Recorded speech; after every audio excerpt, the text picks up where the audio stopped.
The transport shuttle descended through thick purple clouds, and Captain Mayachin pressed her forehead against the cold viewport. Below, the Viridian capital sprawled like a jewel carved from metal and stone. Towers reached toward the sky, and between them, she could see the massive structures that everyone whispered about, the dragon pits. Maya's hands trembled slightly. She clasped them together, forcing herself to breathe slowly. She was 32 years old, a decorated officer from Earth's colonial fleet, and she had seen combat against pirates and survived 3 first-contact situations. But none of that prepared her for this. "You okay, Captain?" Lieutenant Rogers asked from the seat beside her. His face was pale. "Fine," Maya lied. They both knew what happened to the last human delegation that came here. Only 2 of the 7 had returned home. The shuttle landed with a soft thud. Through the opening hatch, Maya could smell something strange, sulfur mixed with something sweet, like burning flowers. The air was thicker here, heavier. 2 Viridian guards waited at the bottom of the ramp. They were tall, nearly 7 feet, with blue-gray skin and eyes that had no pupils, just solid gold orbs. "The tribute delegation will follow," one guard said. His voice sounded like grinding rocks. They walked through corridors that seemed designed to make visitors feel small. The ceiling stretched up into darkness. Strange lights pulsed along the walls. Maya noticed other species here, too. Small furry creatures that scurried along with data pads, tall insectoid beings that clicked and chittered as they passed. None of them looked at the humans. None of them looked happy. The throne room was enormous. Emperor Kordax sat on a chair made from what looked like bones. Maya hoped they were not real. The Emperor was larger than his guards, his skin darker, almost black. He wore robes that shimmered like oil on water. Around his neck hung a collar made of teeth. Behind the throne, Maya could see them. Dragons. 3 of them, chained to the walls with massive links of some dark metal. They were bigger than she had imagined from the reports. Their scales reflected the light in shades of red, gold, and deep green. One of them, the red one, watched her with eyes that seemed far too intelligent for a beast. "Ah, the humans," Emperor Kordax said. He did not stand. "You bring tribute?" Lieutenant Rogers stepped forward with a cargo container. Inside were rare minerals from Earth's outer colonies, artwork, and technological samples. It had taken 3 months to gather everything. The Emperor glanced at it for perhaps 2 seconds. "Acceptable," he said, sounding bored. Maya had prepared for this moment. She had memorized the speeches, practiced the diplomatic phrases. Her mission was not just to deliver tribute, but to negotiate. Earth needed better trade terms. The colonies were struggling under the Empire's restrictions. "Your Majesty," Maya began, stepping forward. "We hope this tribute demonstrates Earth's commitment to peaceful relations. We request the opportunity to discuss." "Discuss?" The Emperor's laugh boomed through the chamber. The dragons shifted on their chains. "What would I discuss with food?" Maya felt her stomach drop. "I'm sorry, Your Majesty, I don't understand." "Of course you don't." Kordax stood now, descending the steps from his throne. He was even larger up close.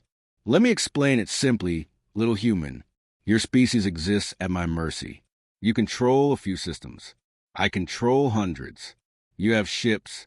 I have dragons. You are not here to negotiate. You are here to bow and be grateful I let your worlds continue existing. But the treaty," Roger started, "means nothing," Kordax interrupted. "Shall I demonstrate? You, human female, you want to discuss something. Let us discuss it in the dragon pit." Maya's blood went cold. "Your Majesty, please." Silence. The Emperor's voice made the floor vibrate. He gestured to his guards. "Take her to the red one. Ember is always hungry. We will see how long your negotiations last against his appetite. Perhaps your people will learn their place." The guards grabbed Maya's arms. She did not resist. That would only make things worse. Rogers shouted something, but more guards held him back. The other humans in the delegation stood frozen, terrified. They dragged her toward a side door.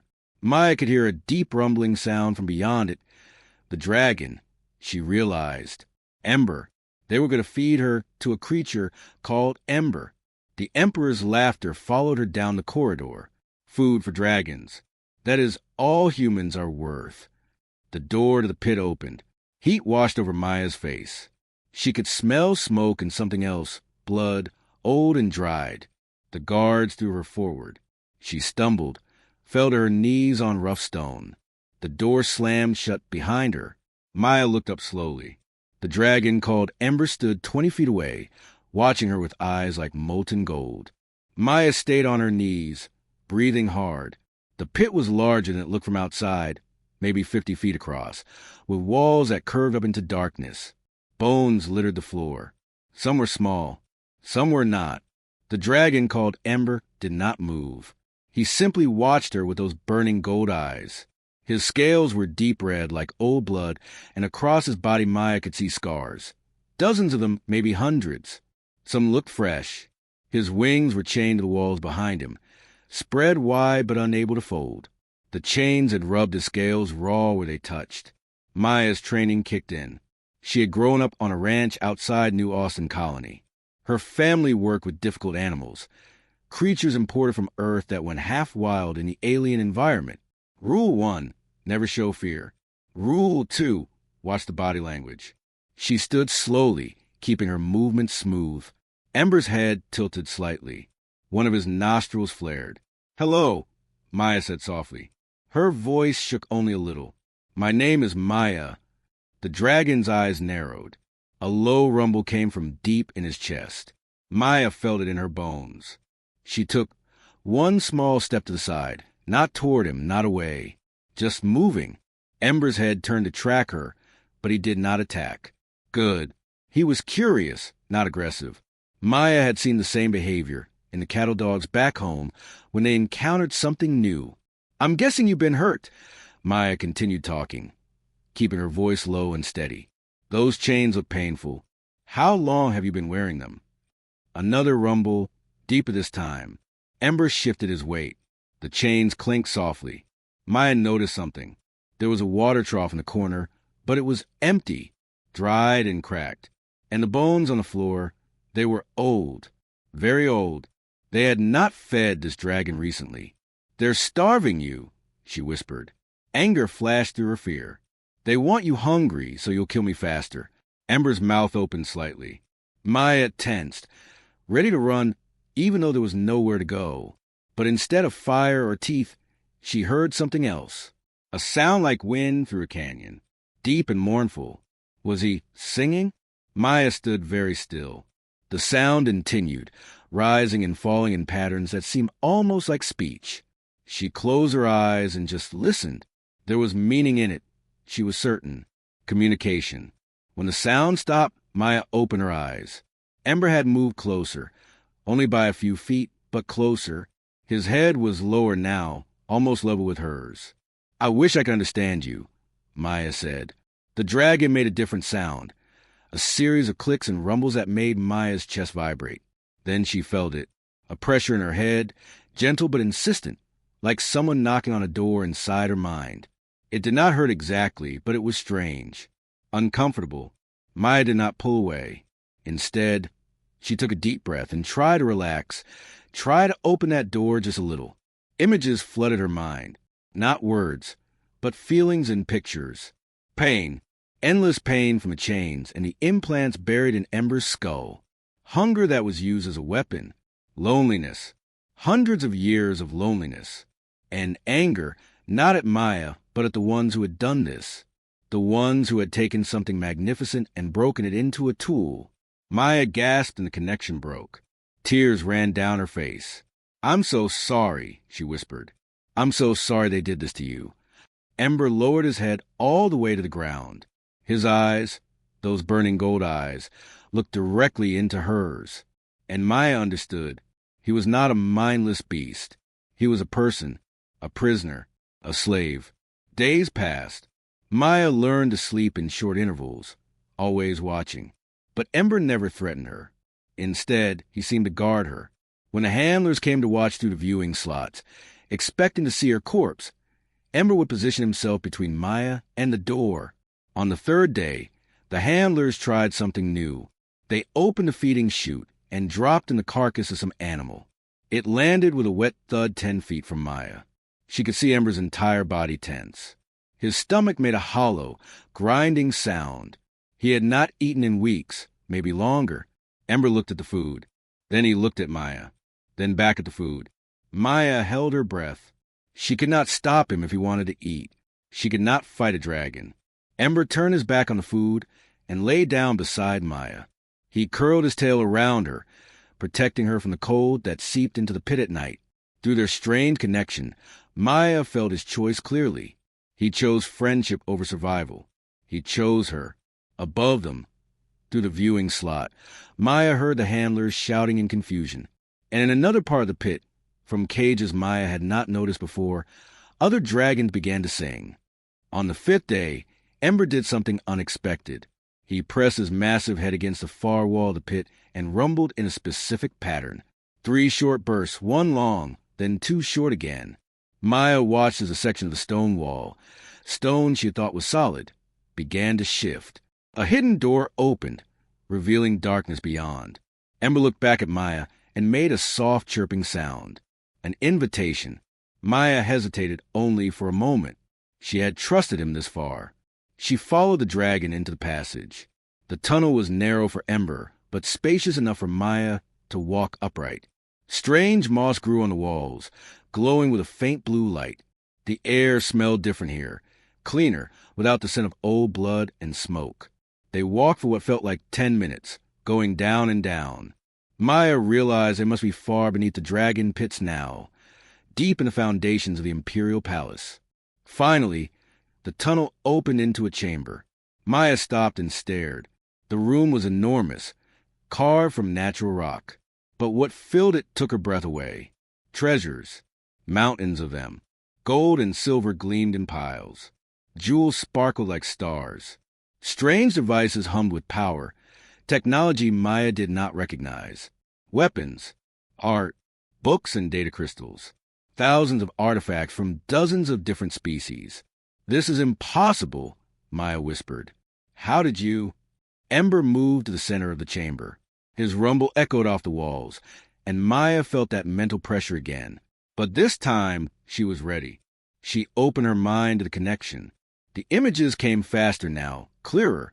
She saw Ember's history, his true history. The dragons were not originally from this dimension.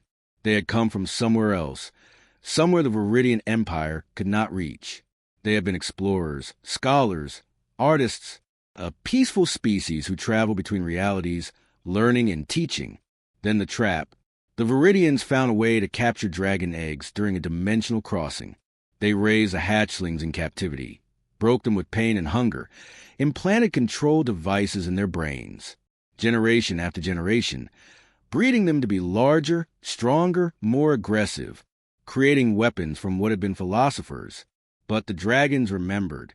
They kept their true nature hidden deep inside, waiting, and they had been collecting. Every time the Empire conquered a new species, the dragons secretly gathered artifacts from the fallen, not for greed, for memory, so that someone someday would know these civilizations had existed.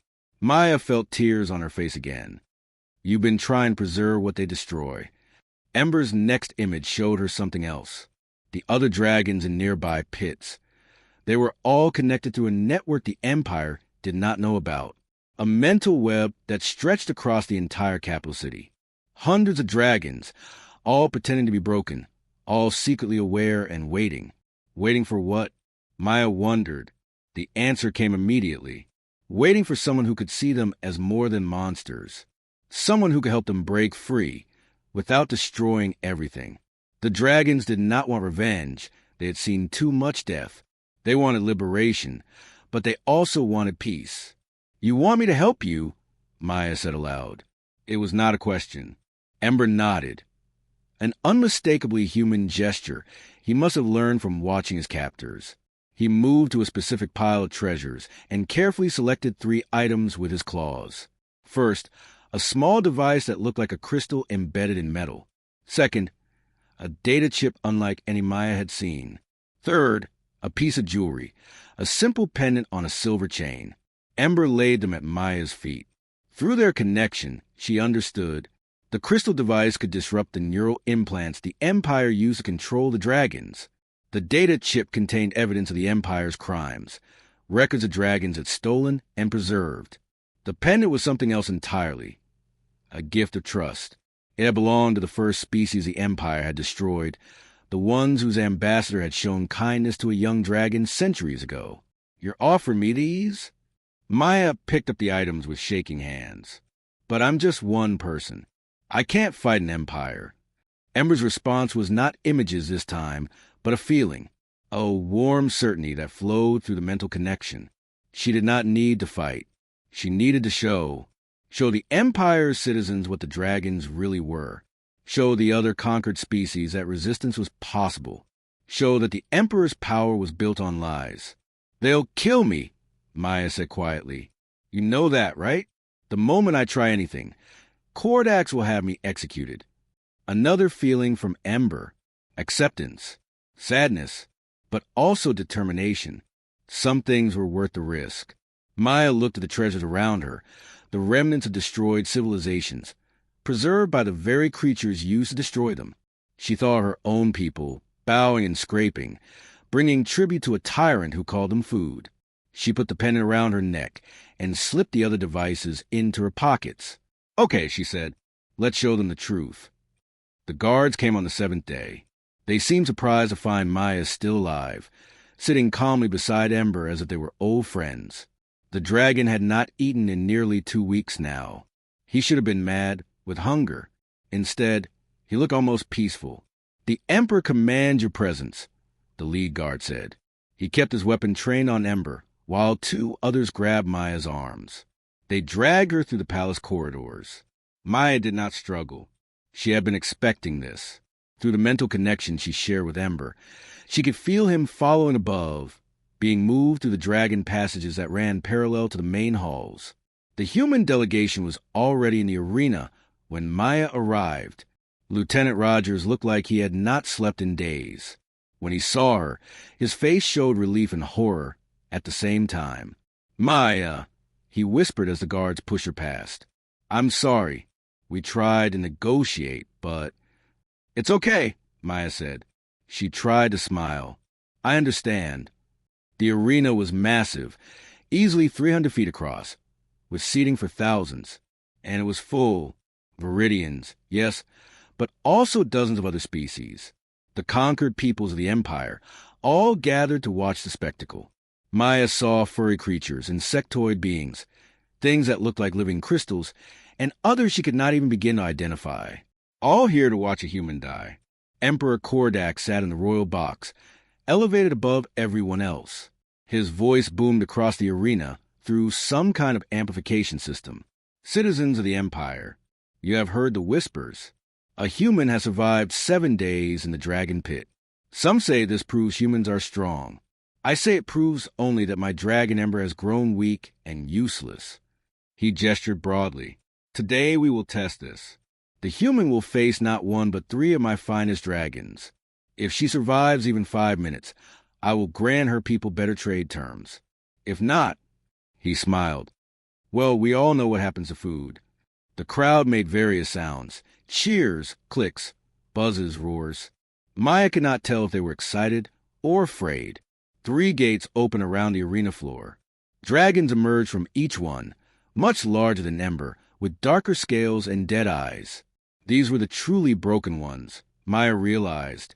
The ones who had forgotten they were ever anything but weapons. Then a 4th gate opened. Ember stepped through. He moved slowly, his chains removed for the first time since Maya had met him. His wings spread wide, magnificent and terrible. The crowd gasped. Even after years of captivity, Ember was beautiful. The 3 attack dragons moved toward Maya immediately. She stood in the center of the arena, alone and small. Her hand touched the crystal device in her pocket, but she did not pull it out yet. Not yet. Then Ember moved, not to attack Maya, but to stand beside her. His wing curved around her, sheltering her. The other 3 dragons stopped, confused. "What is this?" Emperor Kordax's voice cracked with anger. "Ember, attack! I command you!" Ember lowered his head, and made a sound Maya had never heard before. A long, clear note that rang through the arena like a bell. It was not a roar. It was not aggression. It was a song. One of the attacked dragons tilted its head. Then another. The third one sat down suddenly, as if its legs had given out. Maya felt the mental connection explode outward. Ember was not just singing to these three. He was singing to every dragon in the capital city, waking them up, reminding them of what they had been before the chains and the pain. Stop this. The Emperor stood, his face dark with rage. I command you to stop. He pulled out a control device, a small tablet that glowed with red light. Maya knew what it was instantly, the neural implant controller. With that device, Kordax could send pain directly into every dragon's brain. The Emperor pressed a button. Every dragon in the arena screamed. Ember's body went rigid, his muscles locked in agony.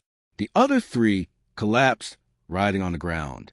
Through the mental connection, Maya felt a shadow of their pain, like knives in her skull. The crowd went silent. Some looked away.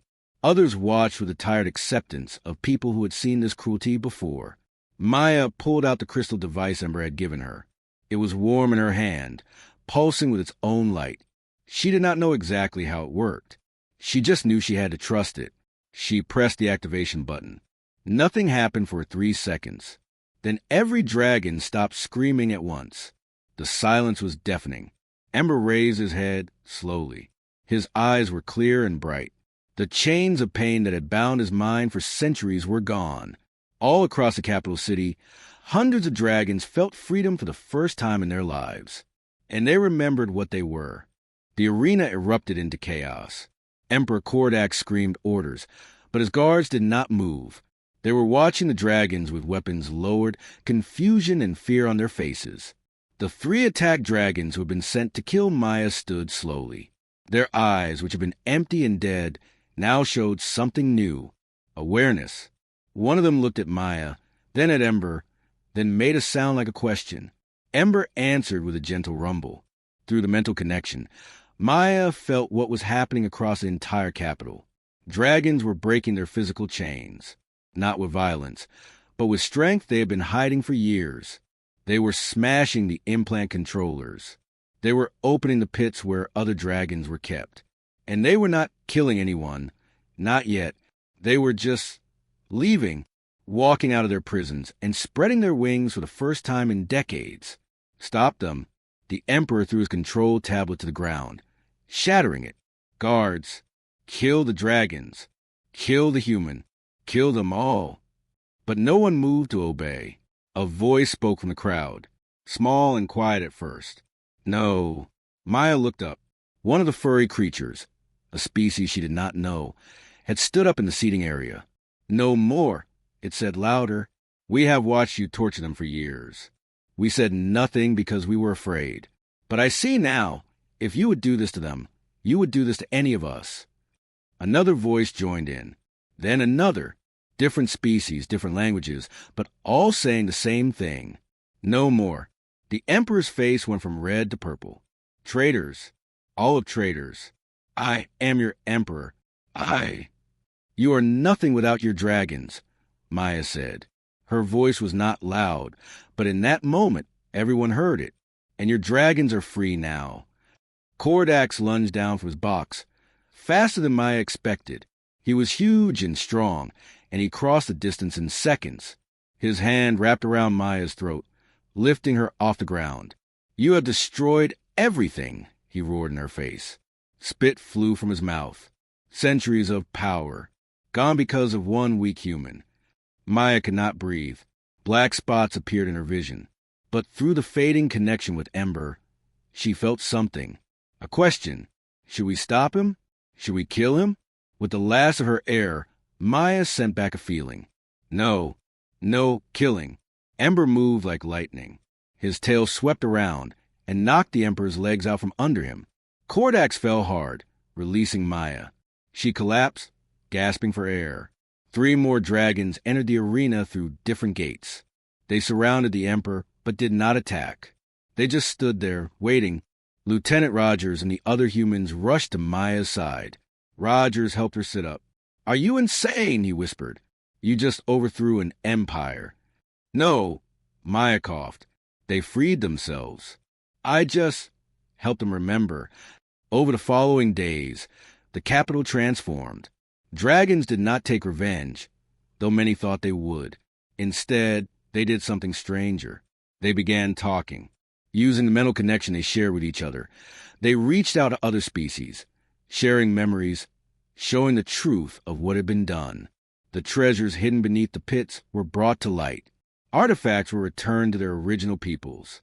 Technology was shared. The data chip Maya had been given, the one containing records of the Empire's crimes, was broadcast across all communication channels. The Emperor was not executed. The dragons refused to kill him. Instead, he was placed in a small room, comfortable but confined, where he could think about what he'd done. No chains, no torture, just isolation and time to reflect. Some said it was too merciful. Others said it was worse than death for a man who had commanded millions. Maya found herself in meetings she never wanted to attend. Representatives from dozens of species wanted to thank her, to offer her titles, to make her a leader of the new government forming from the Empire's ashes. She refused them all. 6 months later, Maya stood in the dragon pit where she had first met Ember. It was different now. The chains were gone. The bones had been removed and buried with proper ceremony. Workers were converting the space into something new, a school where dragons would teach other species about their history and culture. Ember stood beside her, his scales gleaming in the sunlight that now poured through the open roof. "Are you happy?" Maya asked, speaking aloud though they could communicate mentally now without effort. Ember's response was a feeling of contentment mixed with hope. Then he added images, questions about the future. What would they do now? Where would they go? Maya smiled. A ship waited in orbit. Her ship. The human delegation had gone home, but Maya had stayed. She had a new job now, traveling between the former Empire's worlds, helping dragons reconnect with the peoples they had been forced to fight against, building bridges, making peace. "Ready to see what's out there?" she asked. Ember spread his wings and made a sound like laughter. Together, they walked out into the light.